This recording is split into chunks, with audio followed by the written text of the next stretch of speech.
au menu de ce jour, une réaction sur les élections européennes à Lourdes, une réaction par rapport à l'article de la dépêche du midi, Madame Bourdieu en action en réaction, et puis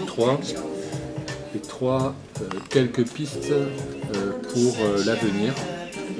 C'est le secrétaire départemental de l'UMP qui parle. D'abord peut-être les européennes. Je suis particulièrement heureux du résultat de l'UMP sur Lourdes et plus largement dans les cantons de Lourdes et plus largement encore de l'ensemble, le résultat de l'ensemble de la droite républicaine et du centre lors de ces élections européennes. L'UMP est en tête à Lourdes avec le meilleur score sur l'ensemble des grandes villes du département. Je parle évidemment du score de l'UMP. 2 mois après les élections municipales, l'équipe au pouvoir à Lourdes subit un important camouflet, puisque la liste PS-PRG n'arrive qu'en 3e position, largement devancée par le Front National. Ce premier revers démontre toute la fragilité et l'impréparation d'une majorité relative et hétéroclite. Lourdes est la ville européenne par excellence, où la flamme de l'idéal européen, des peuples en paix, doit être particulièrement entretenue. Le témoignage de Lourdes est important parce que Lourdes est un porte-drapeau de la construction européenne. Voilà pourquoi le silence étourdissant de sa mère, son absence d'engagement, nous désespère. Mais après tout, ce n'est là que le symbole supplémentaire d'une mandature bling-bling, repliée sur soi et sans conviction politique. Viendra le temps où on se posera la question off de l'avenir des jumelages, Czestochowa et Fatima, puisqu'on ne peut pas se bercer de mots. La politique, c'est pas simplement des mots, c'est aussi des actes. Et nous jugerons de l'importance de la valeur européenne de cette équipe et de cette municipalité dans quelques temps, au regard de la réponse en particulier qu'ils pourront donner sur les jeux. Un deuxième point, rétablir la vérité. Et j'ai intitulé ce chapitre « Mensonges, contre-vérité et approximation ».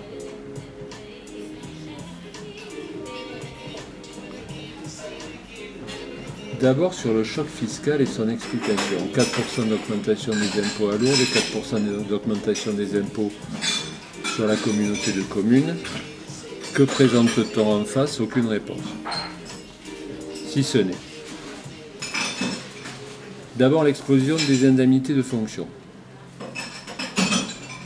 J'ouvre les guillemets, je me suis mise à la disposition des Lourdais en arrêtant mon activité professionnelle. Je ferme les guillemets, je rouvre les guillemets.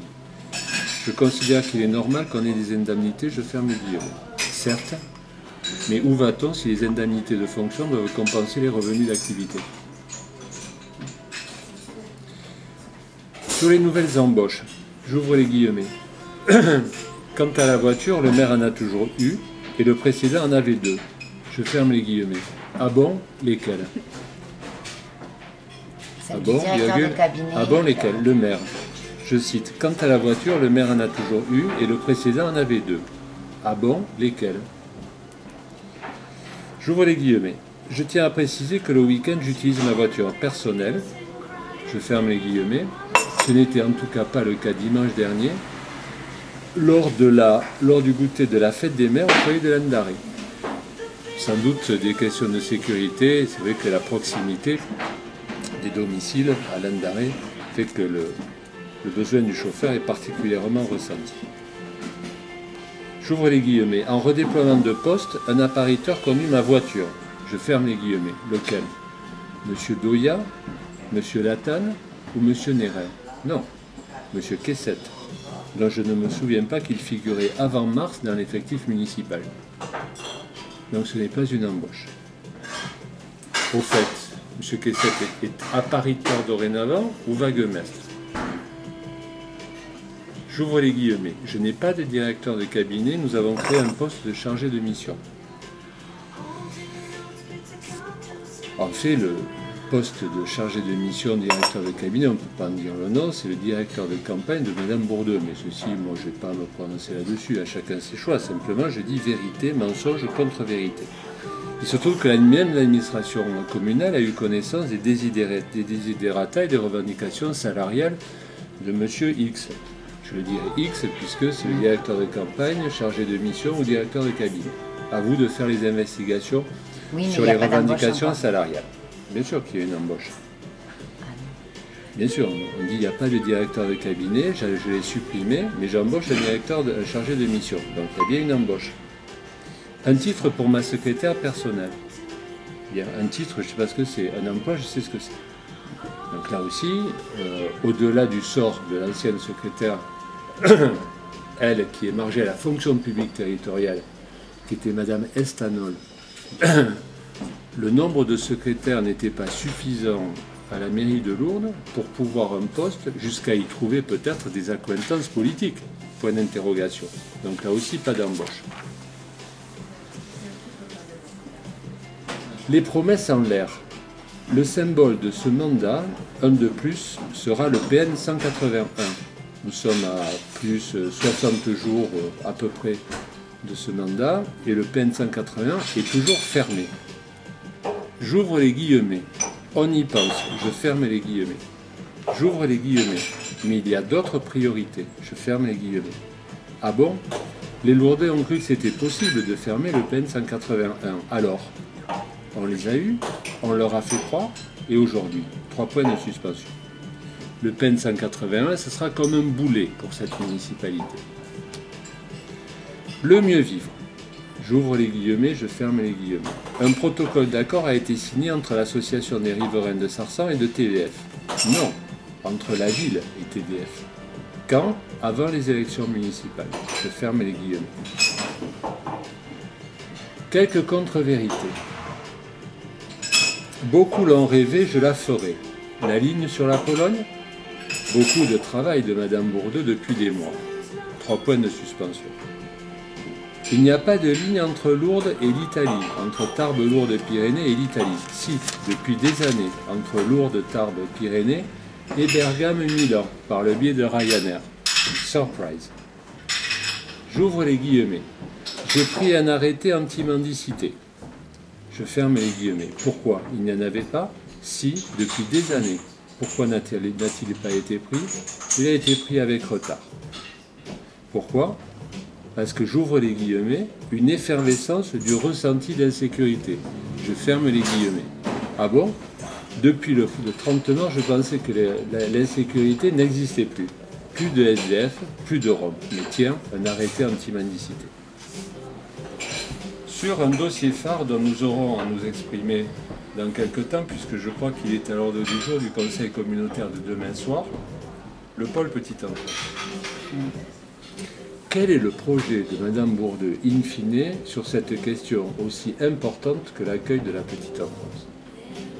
Personne ne le sait à ce jour, si ce n'est de remettre en cause, virgule, de supprimer un projet longuement élaboré dans la concertation depuis 4 ans et qui avait fait, je le pensais en tout cas, l'unanimité, non seulement au sein du Conseil communautaire, mais aussi de l'administration intercommunale, et plus encore des tenants de l'accueil de la petite enfance à Lourdes.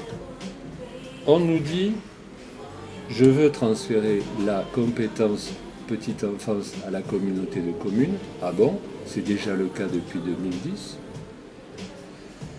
Pour qu'il y ait un hôpital à part entière. Ah bon? Madame Bourdeux devrait se préoccuper beaucoup plus du sort de l'hôpital de Lourdes, dont elle a été si peu intéressée pendant cette campagne municipale, que de revenir sur une compétence déjà transférée, celle de la compétence petite enfance. Et puis, comment gérer ce que nous voyons arriver, c'est-à-dire une confusion d'intérêts, puisque conseillers municipaux, pour ne pas dire plus, sont partie prenante dans la gestion de ce que Madame Bourdeux appelle la crèche hospitalière, mais qui est tout de même une crèche depuis fort longtemps payée en fonctionnement par les Lourdaises et les Lourdais, aujourd'hui par la communauté de communes, par le biais d'un fonds de concours particulièrement important. Nous sommes là une fois de plus dans le cas d'une confusion générale, voire dans le cadre d'une confusion générale d'intérêts. Nous y reviendrons plus tard. Troisième point, quelques pistes et quelques contours d'avenir. Et je m'exprime aujourd'hui seul, sciemment, pour à la fois ne gêner personne, mais aussi pour poser, à mon sens, quelques pistes à la fois d'organisation d'une opposition qui sera, croyez-le, déterminée et sans doute confortée par le résultat de ces élections européennes. Il y a 3 pôles d'opposition à Lourdes. D'abord, l'opposition municipale, qui est issue des élections de mars 2014. Il y a aussi une opposition politique. L'UMP, l'UDI, le MODEM, cette opposition retrouvée lors des élections municipales. Et puis, il y a une opposition civile qu'il faut organiser. Celle-ci doit pouvoir participer aux débats municipaux. Celle-ci doit pouvoir préparer les conseils municipaux avec l'opposition municipale et avec l'opposition politique.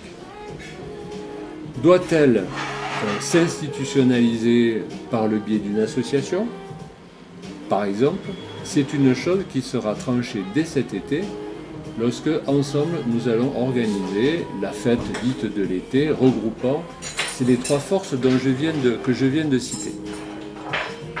À Lourdes, ces 3 pôles seront coordonnés, organisés, et c'est, en tout cas pour moi, le rôle que je souhaite trouver, celui peut-être d'un grand frère, ou en tout cas de quelqu'un qui a abandonné toute velléité municipale, mais qui en aucun cas ne souhaite abandonner Lourdes.